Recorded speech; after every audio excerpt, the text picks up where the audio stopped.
Jack asthma की acting करता है और आतंकियों की अनुमति लेकर दवाई लाने के बहाने बिजनेस क्लास में चला जाता है। वहां वह जल्दी से अपना बैग निकालता है, खोलता है और अंदर एक लॉक किया हुआ केस देखता है, जिससे उसे यकीन हो जाता है कि उसमें हीरे हैं जिन्हें वह चुराना चाहता है। तभी एक आतंकी पीछे से आ जाता है। जब आतंकी जैक से पूछते हैं तो वह झूठ बोलता है कि इसमें उसकी माँ के लिए एक गिफ्ट है। उसे पीटकर वापस इकोनॉमी क्लास में भेज दिया जाता है, जिससे उसकी चोरी की योजना अधूरी रह जाती है। जैसे ही प्लेन एयरपोर्ट पर लैंड करता है, आतंकी वापस कॉकपिट में चले जाते हैं। वे ग्राउंड स्टाफ से संपर्क कर एक हेलीकॉप्टर तैयार करने की मांग करते हैं, वरना सभी यात्रियों को मार डालने की धमकी देते हैं। बातचीत के दौरान जैक चुपचाप वापस बिजनेस क्लास में चला जाता है।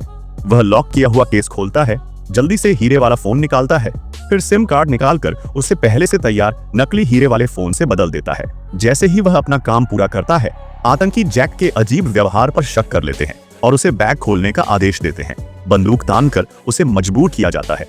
अपनी योजना के फेल होने के डर से जैक आतंकियों से भिड़ जाता है। लड़ाई के दौरान वह फोन को पैर से छुपा देता है, लेकिन इस शोर से बाकी आतंकियों का ध्यान भी उसकी ओर चला जाता है। तभी एयर मार्शल अपनी रस्सियों से छूट जाता है और आतंकियों की नजर से बचकर बिजनेस क्लास में पहुंच जाता है। वह फर्श पर गिरे हुए एक आतंकी की बंदूक उठा लेता है और आतंकियों को मार गिराता है। एयर मार्शल की बातें सुनकर सभी यात्री राहत की सांस लेते हैं, लेकिन जब वह जैक को ढूंढने वॉशरूम जाता है तो उसे वहां जैक बम से बंधा हुआ मिलता है। इसी वक्त एयर होस्टेस जल्दी से केबिन का दरवाजा खोल देती है ताकि यात्री बाहर निकल सकें और बम स्क्वाड अंदर आ सके। लेकिन पता चलता है कि बम नकली है और जैक हीरा फोन चुराने में सफल हो जाता है। प्लेन से उतरते ही वह फोन मंत्री के सचिव को सौंप देता है, लेकिन तभी पुलिस को एक चौंकाने वाली सच्चाई का पता चलता है। प्लेन में कोई भी शव नहीं है। एयर मार्शल द्वारा मारे गए आतंकी रहस्यमय तरीके से गायब हो चुके हैं। यह सुनकर पुलिस चीफ तुरंत टर्मिनल सील करने का आदेश देता है, क्योंकि उसे शक होता है कि आतंकी यात्रियों के बीच छिपे हुए हैं।